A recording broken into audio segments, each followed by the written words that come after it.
Hey guys, hope you're having a great day. This is going to be the second part of our series about the Proverbs 31 woman. And so you can watch in the link description below the first part if you missed it. And this is the second part of it. It's all about, is this Proverbs 31 somebody that's attainable for us today? Or is it just one of those fairy tale women that seem to have it all done and all figured out? And can I really do that? And yes, you can. So where we left off, it says she makes bed coverings for herself. Her clothing is fine linen and purple. She is careful to make her bedroom a safe place for her husband and her to enjoy, and a comfortable place. Burn some nice candles before going to bed. Clean up your room before your husband comes home. Turn down the bedclothes and make it cozy and inviting. Make it a place where you enjoy coming together at the end of your day. The Proverbs 31 woman has chosen fine linen of a beautiful color for her clothing. It wasn't drab and blah. She took care to look nice for her husband. He enjoyed her as a wife. Before he comes home, does she stop and look in the mirror and look at herself? You know, I think a lot of it thinks that, I remember back when a lot of people think that whole meek and drab look that's a godly look, but our husbands want us to look nice. Our husbands want us to look good. It doesn't mean that you have to have expensive clothing, but you can have nice, attractive clothing that can, look good on you as a person, so it's attractive to your husband. And so that's something you can do when your husband, before he comes home at night. I never stopped to care what I looked like because I was so busy for my day. My hair was just thrown in a ponytail. I just did whatever. And so I realized that, you know what, I need to stop what I'm doing, look in the mirror, check my hair, see if I need a little fix on my face at all. If my apron was dirty, put a clean one on. And so when he comes home, I'm an inviting person for him. Yes, I've had a long day. Yes, he has too. But being gone all day long is a whole lot different than being home with kids. It is tough being home with kids. I know that, trust me. But I would not want to have to go away from home and work outside the home and then have to come home and take care of kids as well. And so you're to be that haven, that safe haven, that thing he looks forward to coming home to. If he comes home and you're all, I've had an awful day. Honey, this is so bad. Or here's the kids, I'm leaving. What kind of invitation is that for your husband? And so you want to make it a warm, welcoming environment for him to come home to. When my husband comes home, one of the first things I used to do was start complaining about my day. This was before cell phones and texting, and when we have such, immediate conversations all the time. But back then it was like he'd come home and I'd have all these things that happened during the day, and I just wanted to tell him everything.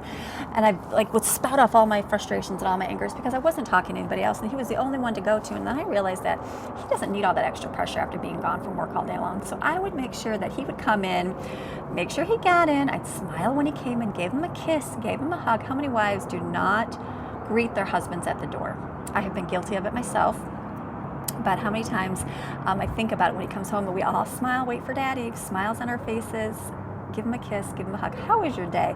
Let him share his things. And then I wait for him to come in. I don't let the kids jump all over daddy. They'll jump and he'll give him a hug, but I don't let them just keep hanging and da-da-da-da-da. I let him come in, I let him sit down, I let him get his dinner, we feed him, we let him sit and relax, and then I'll share what went wrong in my day. And so he's a lot more receptive to my things instead of saying something real rash because he's tired and cranky and hungry as well. And so I've learned just to be patient.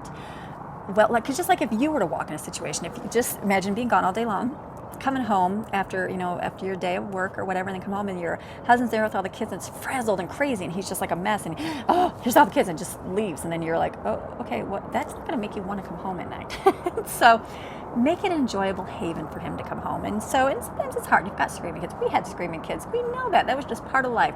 But I tried my best that I could do to make it a warm place.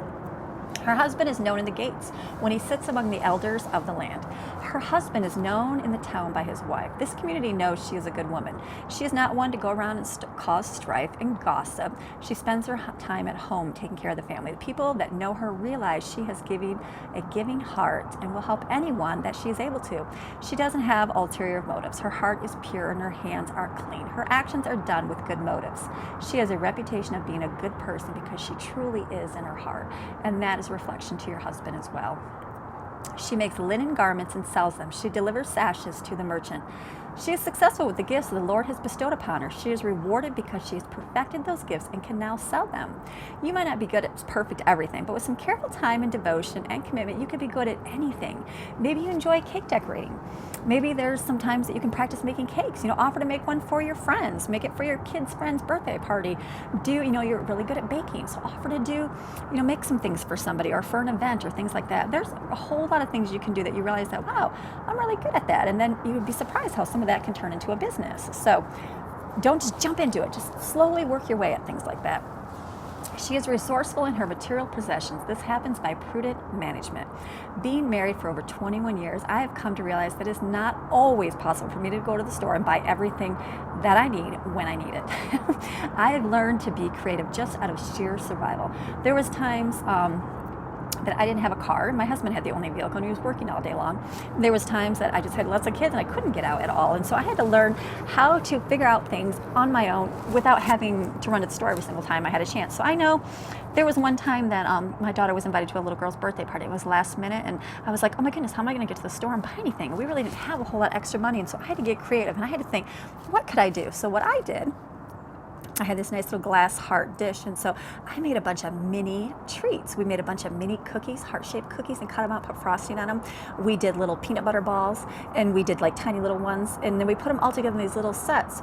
And then told the girl that she had to put them in the freezer, and then when she wanted to have a tea party with her dolls, she would pull out one of those sets and she could have a tea party, and there would be ready-made treats to go with it. And so that was just one idea. We just had to do what we could do, at that time. And there were times that I didn't have all the ingredients I need for my meals, and that happened a lot over the years. And so I realized, I'm out of bread, so we had to use tortillas, or I was out of anything, and I had to use crackers for sandwiches, or things I didn't have, chips or anything, so we had to use rice for our, haystacks were born out of that, I think.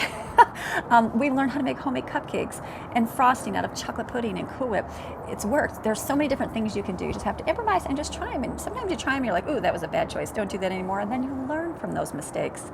When we couldn't do huge Christmas presents because we didn't have the money, that year I spent time online looking up different ideas. And I made so many gifts that year. And so it worked out. No one has to know your situation. Nobody has to know. If you just put a smile on your face, nobody knows any different. My kids, some of the things, they're like, oh, I remember that Christmas that you made those. I made these little wooden people and painted them all individual, look like their favorite characters to play with. And then I made an Elsa or a princess cape out of some sheer material. And there was some homemade Play-Doh sets I made out of, I used an old deli meat container with some little things from the dollar store. And so my kids are like, I remember that Christmas. And it was just all those good homemade things, and they didn't care if it wasn't the $100 toy at the store. It's like they just remembered the time and that we spent doing those activities together. So when you, I think, when you just have to do it, you just figure it out instead of going complaining about it to your husband. Strength and dignity are her clothing. She laughs at the time to come.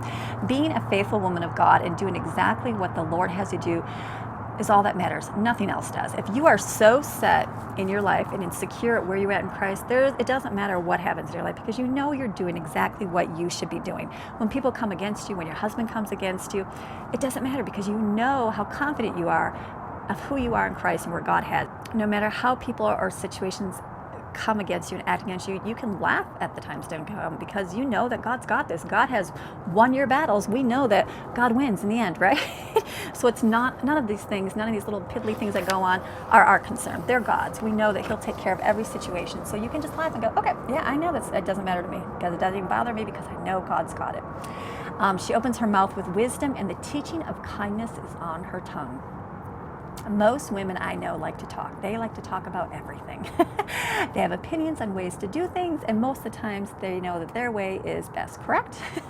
I've had a hard time in my own life and watching my words and realizing that I was speaking too much and not listening enough. And so I had to do a lot of studies on taming my tongue and watching my tongue, things like that, because my own emotions and insides just wanted to respond with a snippy comment when someone came against me, or I felt like I just needed to, when my daughter spilled juice, I had to yell right away at her.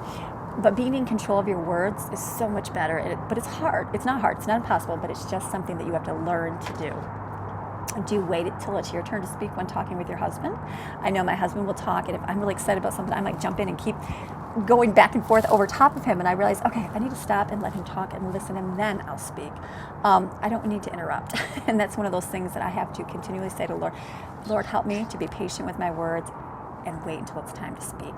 When speaking with your children, do you use words of kindness and love? Children don't need to be burdened out with family issues. They need to see you as a mom smiling. If there's things going wrong with your husband or you're financially tight, or bad things are happening, your kids don't need to hear that. They just need to see a big smile on mommy's face and know that their life is okay. They will get through anything.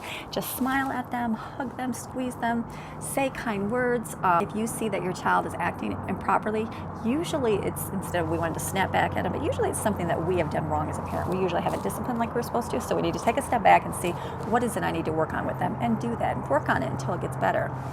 And most of the time we yell because we are not in control of our situations in our lives. Stop and take a step back and see what is triggering those outbursts. Don't just start yelling. When you want to yell, take a step back and go, what is it I'm yelling about? Why am I yelling? What is going on? Oh, is it the situation? Is it these people? Is it the kids? Is it what? Find out what's triggering it and fix that. She looks well to the ways of her household and does not eat the bread of idleness. Being a homemaker might not seem like it is hard work. It seems like everyone should be able to take care of kids in a household, right? Anybody could do that. There is reasons that we have takeout food restaurants, professional organizers, and maids. All these types of services take the place of what a homemaker can be. Even if you're not skilled in those areas, you can learn. If you don't know how to cook or bake, start getting a basic cookbook and start doing that. If you don't know how to sew and you want to learn how to sew, learn from a friend. If your children have allergies against certain foods, start researching everything you can do as a parent to help fix and help your child with their diets and around them and things like that. Whatever the struggles that are going on in your home, teach yourself how to fix them.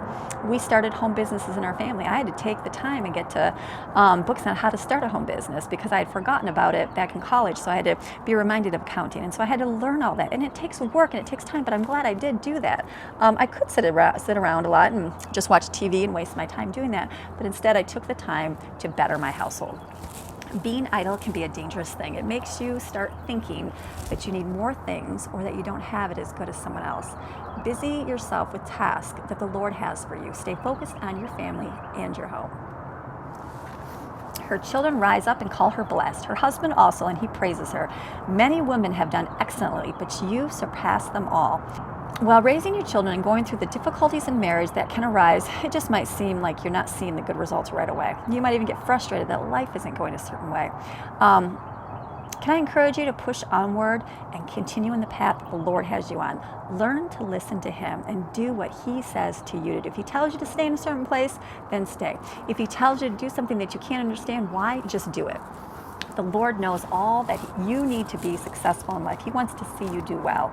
He wants you to be an example to those around Him. If we are doing everything that we are supposed to be doing, God will get the glory for it, and He will direct you to everything and the right things in your life. People will know how God's hand is moving your life, even your children and your husband. As they get older and they see more life, they'll be thankful of the woman that you become. I know my time when I was younger, I thought my kids sometimes, even some of them would say little comments, my older ones, and I'd like, oh my goodness. But now that they're older and a little more grown up, they're like, you know what, Mom, I realize why you do what you do, and I'm thankful that you're that way. And sometimes they just have to grow through things. So don't get offended by little things. People say things that you might not want to hear. They may not see it when you're being you're being refined by God, but God sees it, and they will see it as they get older. As your husband goes to work and he talks to his coworkers, I know my husband, over the years, many years, of the different people he's worked with, and he shares stories with guys and their wives and what he's going through and their affairs and this and that and how they can't trust him. And he's like, my goodness. And he's like, I am so thankful for you as a wife who doesn't waver. I am thankful for you as a wife that stays committed, because that's rare to find. Most, a lot of women will stay at home, they'll get bored, and then they'll go off have an affair, they'll go do these things. And so to be committed and to stay faithful, your husbands will see that. Maybe not right away, but they will in time. Your children are going to go out in the world and they're going to see other parents and they're going to realize, wow, my mama was a good mama. And they will be thankful for what you were to them. Charm is deceitful and beauty is vain, but a woman who fears the Lord is to be praised. There is nothing wrong with looking nice and taking care of yourself. These verses mean that it is more important to work on the inside than on the outside. While our hearts are knit with the Lord's, and that is our main focus, that is where God will see into our hearts to know where we're at. The world makes us think that if we are not pretty and we don't dress a certain way, then we can't even compare. But that is not what the Lord does. The Lord looks past all those outside issues and He focuses in on your hearts. Even people can see through all the appearances and can tell what their true motives are. I remember hearing someone, I think it was on Duck Dynasty, a girl was wearing makeup, and I think the dad said something like, a girl can hide an awful lot behind all that makeup. And that is so true. Nothing's wrong with makeup, but I thought that's so true. So being known as a woman of God whose heart is pure. And the last one is, give her of the fruit of her hands and let her works praise her in the gates. As a wife and a mother, it might seem that we work and toil and not see the results right away. We might work so hard at training and teaching a child in the way they should go, but when they get a little bit in that teenage years and they start going away, you're like, what is happening? And we wonder, what did we do wrong? We might do all these things that God has called us to do as a wife, and then our husband still chooses to be unfaithful to you. We can't change other people. We can only do what God has us to do. He calls us to be mothers. He calls us to be honoring wives to our husbands and to teach and train our children up in the Lord. We are only responsible for the way that we operate in life. It's so important for us to read our Bible, to pray, and to seek after God in all of our areas of life. We need to know that what we are doing and everything our actions are from the Lord. He will bless our outcomes. That is where our whole foundation of Christianity comes from, having faith in something. If God says something, then we have to believe it, even if we don't see the outcomes right away. He promises in his words that it is an investment in the kingdom. We'll be blessed. Our works will be praised in the days to come if we are doing so with a pure heart.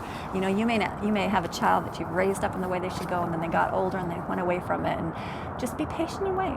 Don't just, oh, I knew that was wrong. No, stay strong in the Lord and know that God will work out. And the same thing with your husband. You know, we don't know. We can't be responsible for anybody else. We can only be responsible for ourselves, and that's going to be with everything in life. So stay on track with what God has you to do. And I hope that this has given you a little glimpse into reading the Proverbs 31 a little bit more in depth, and maybe you will take a look and go read it some more yourself, and then maybe take some things what I said and apply them to your own life. So, okay, I hope you enjoyed this video, and I look forward to sharing with you another day. Have a great day. Bye-bye.